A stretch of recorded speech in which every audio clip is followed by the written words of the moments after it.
তো বন্ধুরা, আগামীকালই তো দোল পূর্ণিমা। প্রতি বছরের মতো এবারও নিয়ে আসলাম আমরা রাধাকৃষ্ণ প্রতিমা। তো আমরা রাধাকৃষ্ণ প্রতিমা কিভাবে আনলাম সম্পূর্ণ ভিডিওটা দেখার অনুরোধ রইল। জয় শ্রীকৃষ্ণ। তো বন্ধুরা, আমরা গ্রামের ছেলে, এই দেখেন আমাদের গ্রামের দৃশ্যটা খুব ভালো লাগবে। ওই যে দেখা যাচ্ছে আমাদের ওইখানে রাধাকৃষ্ণ প্রতিমা। প্রতিটা বছরই দোল পূর্ণিমায় আমাদের বাড়িতে নতুন রাধাকৃষ্ণ প্রতিমা আনা হয়। তো বন্ধুরা, প্রতি বছরের মতো এবারও নিয়ে আসলাম আমরা রাধাকৃষ্ণ প্রতিমা।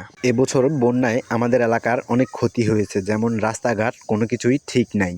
তো আমি প্রণাম করে নিলাম, যেহেতু প্রতিমাটা আমরা এখন হাতে নিব। তো আমি প্রতিমাটা দেখার জন্য ছটফট করেছিলাম, কখন দেখতে পাবো চাঁদমুখখানা আমার ভগবান শ্রীকৃষ্ণের। আজকে অনেক গরম পড়েছে, তাই আমরা দুজন লুঙ্গি পরে সেন্টু গেঞ্জি গায়ে দিয়ে চলে গেলাম প্রতিমা আনতে। দেখো বন্ধুরা, এ হচ্ছে আমাদের বাড়ির নতুন রাধাকৃষ্ণ প্রতিমা। আপনার যদি ভিডিওটি ভালো লেগে থাকে তাহলে অবশ্যই ভিডিওটি শেয়ার করে কমেন্ট বক্সে একবার রাধে রাধে লিখবেন, কারণ আগামীকালই তো দোল পূর্ণিমা।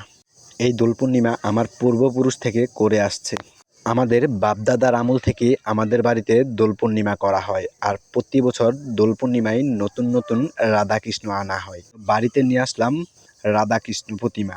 আমরা দুজন অনেক ঘেমে গেছি, তারপর রাখলাম না মাটিতে, কারণ আমার ভগবান শ্রীকৃষ্ণকে কি মাটিতে রাখা যায়? আমাদের বাড়ির প্রতিমার কাজ কিন্তু এখনও সম্পূর্ণ হয়নি, এখনও কিছু কাজ বাকি আছে। তা আমরা রেখে দিলাম নিচে কিছু কাজ করার জন্য।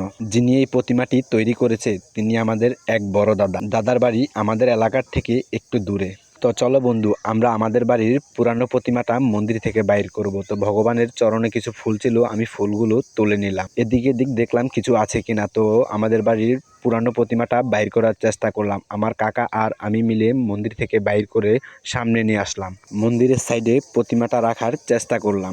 একটু সুযোগ পেয়ে আমি আবারও প্রণাম করে নিলাম আমাদের বাড়ির পুরানো প্রতিমাটাকে। তো এই প্রতিমার গলায় একটা সোনার চেন আছে, তো আমি চেনটা খোলার চেষ্টা করলাম, পারছিলাম না। তারপরে আবার উপরে উঠে গেলাম। এই প্রতিমা ছিল আমাদের আগের বছরের প্রতিমা, পুরানো প্রতিমা যাকে বলা হয়। প্রতি বছরই এই সোনার চেনটা আমরা পুরানো প্রতিমা থেকে নিয়ে নতুন প্রতিমার গলায় দিই। তো বন্ধুরা, আমাদের নতুন প্রতিমার কাজ শুরু হয়ে গেল। তো আমাদের দাদা কাজ করতেছে, দেখুন ওনার নিখুঁত হাতে তৈরি হওয়া এই রাধাকৃষ্ণ প্রতিমা কেমন হলো অবশ্যই কিন্তু কমেন্ট করে জানাবেন। আশেপাশের লোক, আমার বাড়ির লোক এসে এখানে প্রতিমা দেখার জন্য ভিড় হয়েছে। আমাদের বাড়ির এবছরের নতুন প্রতিমা আজকে রাত পোয়ালেই এই নতুন প্রতিমা দিয়ে আমাদের বাড়িতে হবে দোল পূর্ণিমা। তো আপনাদের সবার আসার নিমন্ত্রণ রইল, আসবেন কিন্তু। ওনার নিখুঁত হাতে তৈরি করলো ভগবান শ্রীকৃষ্ণের প্রতিমা। কি দুর্লভ দৃশ্য! আর এর আগে যে প্রতিমাটা দেখিয়েছিলাম সেটা ছিল আমাদের বাড়ির আগের বছরের পুরানো প্রতিমাটা।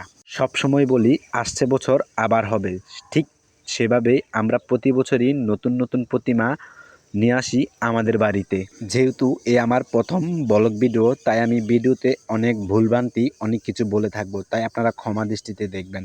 প্লিজ সবাই আমাকে ক্ষমা করে দিবেন যদিও ভিডিওতে কোনো আমার ভুল হয়ে থাকে। তবে আমি চেষ্টা করব আপনাদেরকে ভালো কিছু উপহার দেওয়ার জন্য। আমাদের রাধাকৃষ্ণ প্রতিমার কাজ প্রায় কমপ্লিট, কিছুটা হয়ে গেল, এখনও কিছু বাকি আছে।